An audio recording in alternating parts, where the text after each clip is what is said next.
Trust Your Gut Feeling Part 95. I lived in South Africa, where home invasions were pretty brutal.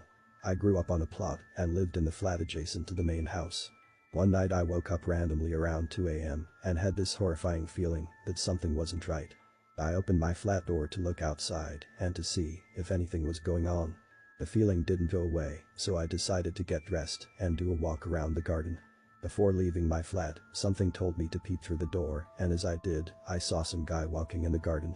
I then phoned my sister who lived in the house but no answer. I then phoned my stepmom, but no answer. After a while my sister answered, which was really strange. I told my sister to wake the F up and walk around the house and make sure the doors and windows were closed as there was someone in the garden. She kept trying to blow it off and even said she'd unlock the house door so I could go inside the house. I told her that's a stupid idea and I wasn't going outside because I had nothing to protect myself with. My sister missed a breath during our call, something that usually happens when she's frightened. So out of instinct I asked her if everything was alright. She should say yes twice, but she only said it once.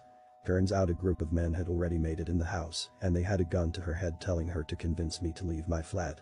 A few seconds later the automatic light outside my flat turned on. I then told my sister it's okay and I was going to sleep. I then phoned the police and neighborhood watch, which took the longest 30 minutes of my life to show up. Once I saw the police lights outside, I made a 100 meters dash to the gate to open it up for them. I then talked them over what happened and that we should investigate the house. I walked around the perimeter with them until we found where the guys had entered. We entered the house, which was totally trashed, until we got to the main room where there was a blanket over the bed. I took off the blanket and found my whole family under there, tied up, frightened and shirtless.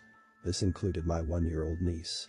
If it weren't for my instincts they would not have hesitated to kill me and probably do worse to my family. They already poisoned my dogs. Must have been a guardian angel or something looking over my shoulder that night.